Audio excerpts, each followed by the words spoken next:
Hey everybody, this is Anthony with VR Game Rankings. Welcome to another episode of our daily vlog series. It is Wednesday, January 24th. This is episode 83.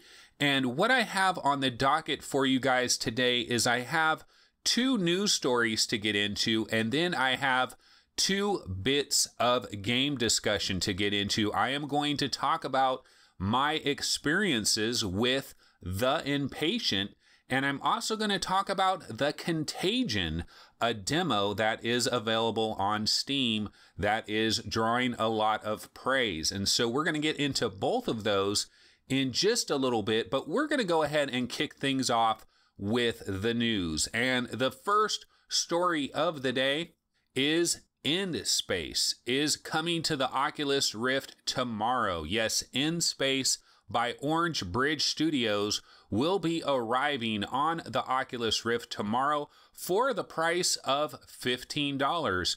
And in the month of February, it will arrive on Steam, so HTC Vive players will be able to play this game in the month of February, but it does have a little bit of a short exclusivity window on the Oculus Rift. Now, we've talked about In Space a couple of times before. Of course, I played the PlayStation VR version of this game quite some time ago, and then we had the story that it was going to be coming to the Oculus Rift sometime in the month of January. Well, it has arrived. Well, it arrives tomorrow anyway, and this is a pretty good deal. We're talking $15. This is a single player space sim. It is very similar to, say, an Eve Valkyrie type game, except with a very single player focus campaign is what you're getting here. And the nice thing about this HTC Vive and Oculus Rift versions of the game is that these versions have been expanded. They have been remastered. They've been enhanced. There is new content, better visuals, and new motion controller based controls are also included. Both the Vive and the Rift versions will feature high resolution models and textures, increased shadow quality, and post-processing effects. The other thing about this game too is that In Space is going to support pretty much almost any control scheme you can imagine. You can play this game with an Xbox controller. If you are an Oculus Rift player, you can go ahead and use your Xbox controller if you'd like. You can use your Oculus Touch controllers, and it even has HOTAS support as well. So all the options are provided. Orange Bridge Studios, of course, is the developer of this game. Originally, I believe it did start out on the Gear VR, and then, of course, made its way over to PlayStation VR, and now these are the PC VR versions of the game. And I think the $15 price is a good idea. I have to imagine that a part of that is the fact that Eve Valkyrie has been on sale a number of times, and Elite Dangerous has been on sale recently. In fact, I think it was 75% off very recently. And so you've been able to get some of these other space sim type games for pretty cheap. So I think Orange Bridge Studios, their idea here is let's come in at a relatively bargain basement price, and this could help us out, and I think it will. $15. This game was a great game on PSVR. I really enjoyed it. It is very colorful. It is very bright and vibrant. Now, of course, the one fly in the ointment when it comes to this game, at least the PlayStation VR version, I've said this before, is that the announcer, okay, so there is an announcer that talks to you over your headset when you're on these missions, and he kind of updates you on what you need to look for, what the goal of the current mission is, and those sorts of things. I felt that on the PlayStation VR version of the game, the announcer was really loud, almost overbearingly loud, but at the same time, his voice was a little bit garbled and it's hard to understand him. So the developer did add in the option for changing some of the settings and the volume so you could turn his voice down, but then the downside of that is you're not really hearing your instructions. So this version supposedly is remastered, it's expanded, it is enhanced. I don't know if they did anything with that voiceover work with the announcer, maybe if they redid some of that and so it's not quite as garbled and have the audio tuned a little bit better, that could be interesting, but the graphics are supposedly going to be a lot better in this Rift and Vive versions. So this could be a pretty cool game, especially if you're looking for more of that single player content and kind of more of an arcade kind of a game. This is not an Elite Dangerous type of game. This is much more like Eve Valkyrie, but it is very specifically single player. And if that's what you're looking for, this might not be a bad option, especially giving you a different flavor. And especially when it comes to the graphics, it's very colorful and bright, probably not very accurate towards the way space really is. But Orange Bridge Studios wanted to make this a very bright, colorful, beautiful game, and they did a pretty good job with that. So I am actually looking forward to the Oculus Rift version of the game, and obviously the Steam version of the game that will be coming in February. So look for that tomorrow if you are an Oculus Rift owner. Okay, story number 2 is the Vive Focus. The Vive Focus is now on sale in China. Now you can go ahead and grab the baby blue version of the Vive Focus for $670. And if you want the crappy white one, you can get it for $625. Quite the bargain, I'd have to say, you know? I mean, that is peanuts, really, right? Okay, well, the Chinese market is a very different market from here in the United States. There's a lot of different issues that go with that, so we can't really judge too much about this pricing. But the one thing that I can say is there are 40 different apps that are currently available on the mobile version of the Viveport store, which can be accessed if you have a Vive Focus headset or if you have any other headset that is going to be running the Vive Wave software. I don't believe any of other headsets are currently available right now, but I know there are some additional headsets that are coming that are going to actually run on this Vive Wave software platform. And those headsets will have access to the mobile version of Viveport. Now, the Vive Focus, of course, is based on Qualcomm's reference design. This was originally going to be part of the Google Daydream platform, but of course, HTC kind of backed away from that, and instead they are using Vive Wave, which is their own internally baked inside-out tracking code that they are using for the Vive Focus. Now, the Viveport platform, like I said, we have 40 apps on there right now. The breakdown in the apps, 60% of these are free and 40% of these are paid. 36% of the available apps is casual games. 18% is video-based content. 10% is hardcore games. 11% is education-based, and the remaining 25% is miscellaneous. Probably a lot of dating simulators, I have to imagine. Just kidding, but probably not kidding, right?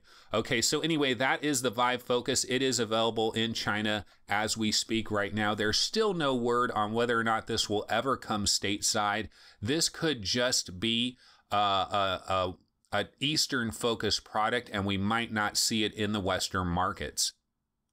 Okay, so those are the only 2 news stories I wanted to get into because I do want to get into game discussion on 2 different games, the Inpatient and the Contagion, this demo that has been available on Steam that a lot of people are talking about. But let's go ahead and start it off with the Inpatient. So, man, here's the thing about the Inpatient, guys. I said previously that Supermassive Games is batting 2 for 2 with 2 home runs. I mean, these guys are batting 1,000. Everything has been great. You know, they gave us Until Dawn Rush of Blood, one of the best horror games in the VR market. One of the best horror games across all VR platforms. They gave us Tumble VR, one of the best puzzle games across all VR platforms. These guys can do no wrong, right? Well, not exactly. Unfortunately, they can do very wrong. And I have to say that the Inpatient is kind of a dud. There's no other way to say it. I forked over $40 to go ahead and grab this game yesterday, and I really wish I could get my $40 back because I don't feel like what they've delivered has fully stepped up to the plate. So what is going on with the Inpatient? Well, I'll kind of give you guys a breakdown of my experience with the game yesterday. Now, I have to warn you, there could be some minor spoilers here. So if you are very concerned about spoilers, you might want to just go ahead and skip ahead to the Contagion discussion and go ahead and skip this. I'll try not to spoil the game in any major way. I don't think anything that I'm going to say is like incredibly spoilerific, so I don't think it's that big of a deal, but I will just caution you that there could be some spoilers in what I'm going to be talking about. Okay, so basically I got the Inpatient relatively late yesterday, started the process, had to download the whole thing. That took a while. I was working on episode 82, doing episode 82 and all of that. So I really didn't worry about the Inpatient. Was able to play it last night. And when I decided to play the game, I wasn't sure, should I play the game standing up? Should I play the game sitting down? Should I play the game with a DualShock 4? Should I play the game with 2 Move controllers? I wasn't really sure how to do it. So what I decided to do is, well, let me start out, I'll stand up, I'll use 2 Move controllers, and I'll see how that goes. So that's how I started the game, standing up with 2 Move controllers. Now, when you get into the game, very quickly, you come to realize that you are in a wheelchair. And so I thought, oh, okay, I'm in a wheelchair, so this is probably meant to be played sitting down. So I went ahead and paused the game, took everything off, went and grabbed my chair, moved it into the appropriate spot. And not only that, I have my camera, my PlayStation VR camera, I locate it in 2 different spots, whether I'm standing or sitting. I move it up about 12 inches if I'm standing, move it down 12 inches if I'm sitting. And so originally I had it in a standing mode. I go get my chair, move the camera down, so now I'm sitting. So I'm playing the game sitting because I'm in a wheelchair. This makes sense, right? Okay, so I'm playing the game. Not too long later, guess what? You stand up, you get out of your wheelchair, and now you're starting to walk around. So then I thought, oh, well, maybe this is a standing game. Maybe I should switch back to standing. No, now I'm sitting down again. Now I'm standing up. Now I'm sitting down again. So there is a little bit of an issue here about how are you supposed to play this game? Do you play standing up or do you play sitting down? Now, because I moved my chair over into the right spot and I moved my camera down, I decided, you know what, I'm just going to stick with this. I'm going to play this sitting down. And I kind of wonder if that's the right way that I should have played it, because every time in the game when you're standing up, it just doesn't feel right. It doesn't feel right when you're sitting down, but you're playing a standing up character. I don't like that. And so one of the biggest problems of this game right from Jump Street is that I just don't feel like I can get in a proper flow with this sitting up, sitting down, constantly changing. So that was an issue for me. Let's see, what else did I want to talk about in terms of, well, another problem with this game is, where's the game? Like, where is the video game? Because all I've done in this game is you do dialogue. You have these dialogue choices, and the dialogue choices are basically A and B. It's very binary. You make one decision or another, and then based on these different decisions that you make, every once in a while, you make a decision and all these little butterflies start flying around. And that lets you know that is a butterfly effect. And what they're trying to tell you there is this decision that you've made has now changed the course of the game. And so you get that. But honestly, it's like, where is the game? Because all I'm doing is answering some questions here. So in terms of trying to describe the gameplay of the Inpatient, I would have to say that this is kind of like a point and click adventure. It's almost like a choose your own adventure kind of a game where you're just choosing between 2 different statements. I do have the voice recognition turned on. So what'll happen is you'll be talking to someone, they'll ask you a question, and then basically 2 possible answers will show up in front of you on the left side and the right side, 2 possible answers. And what you do is you look at the answer and you go ahead and say whatever the phrase is, and then your character will go ahead and say that phrase. And if you want, you don't have to have that voice recognition turned on. You can just look at whatever the phrase is and you can hold your trigger down at the appropriate time, and then he'll go ahead and say that phrase. So that's pretty much what you're doing here. There's a lot of interaction with characters, with human characters. And I will say, if there is one really bright side to the Inpatient, it is in the fact that you are working face to face with these human characters that do look pretty damn good. They do look pretty realistic. I know we've all seen the picture of the old man that kind of looks at you. He's kind of like a doctor or scientist or something that is working with you. We've seen this picture before, and he is in the game early on. He's obviously a very big part of this game, and he gets up in your face. He looks pretty good. I still feel that there is a little bit of a problem with scale. He seems almost the right size for a human, but sometimes when he gets really close to you, his head seems a little bit oversized. I've kind of noticed this with some of the other characters as well. I think this is a problem that we just have in VR in general, in trying to get the scale of things really perfected. It's a little bit difficult, but the best aspects of the Inpatient are definitely the human characters that you deal with, and then also the lighting. I think some of the lighting effects are very good in this game. Now, there are jump scares, there is some exploration that you do, and most of the game I found myself, now this is where we might get into spoiler territory here, most of the game I found myself in basically a cell, like you're in a sanitarium, you're in a place for insane people, basically, like criminally insane people. I don't know criminally, but definitely insane. And so you're in this room, this locked room, and you have a roommate. And so most of the game that I was in was interacting with this roommate, and just kind of you're stuck in this room. Eventually, it seems like everybody that is outside of the room is gone. Like all the people that work there, whoever was employed there, everybody is gone. Something happened, and you're stuck with this other guy, and you guys are kind of starving. You have no food. You're locked in this room. You can't get out the door. You can't get out the window. There's bars on the window. It's freezing cold outside anyway. Even if you could get out, you're in some type of mountain area where you probably would die in the snow, hypothermia or something like that, if you actually did get out of this room. So that's kind of the story that's going on in the game. And there is a story, and there is something going on here, but I'm not feeling it, okay? I'm just not feeling it. I'm sorry. Supermassive Games. I mean, I loved Rush of Blood. I love Tumble VR. This one is not doing it for me. Now, if the price was half, if this was $20 instead of $40, I could be a lot more lenient of this game and kind of understand it. But I really think the pricing is out of whack.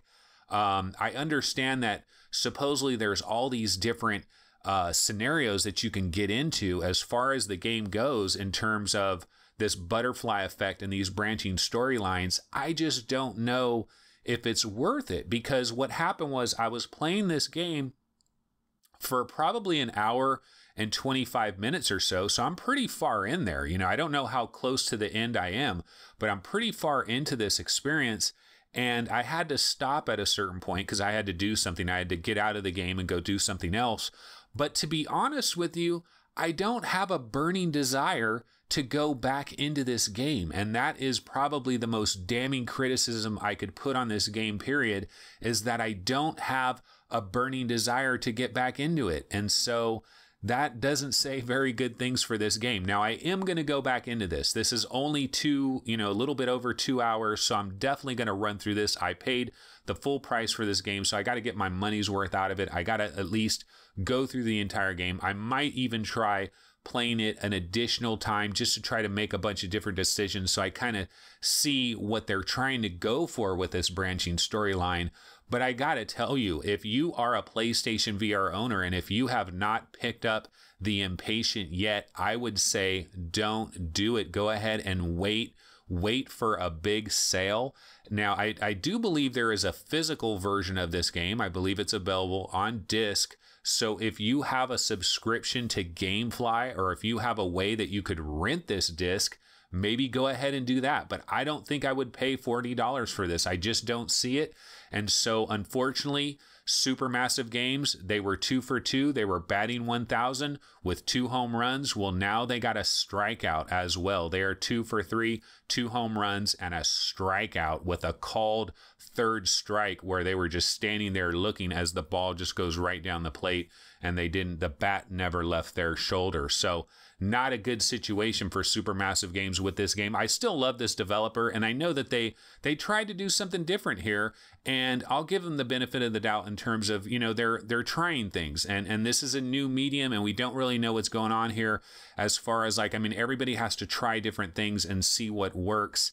I just don't think this works. And it's okay, but where's the game? Where's the actual game? So that's kind of my question with the Inpatient. And this is not a review. I haven't completely finished it yet, but I'm just giving you guys my initial impressions. Okay, so we've actually ran really long. I didn't think I would spend this long talking about the Inpatient. So the Contagion is going to have to wait for tomorrow. So I'm sorry about that, guys. I will get into the Contagion tomorrow.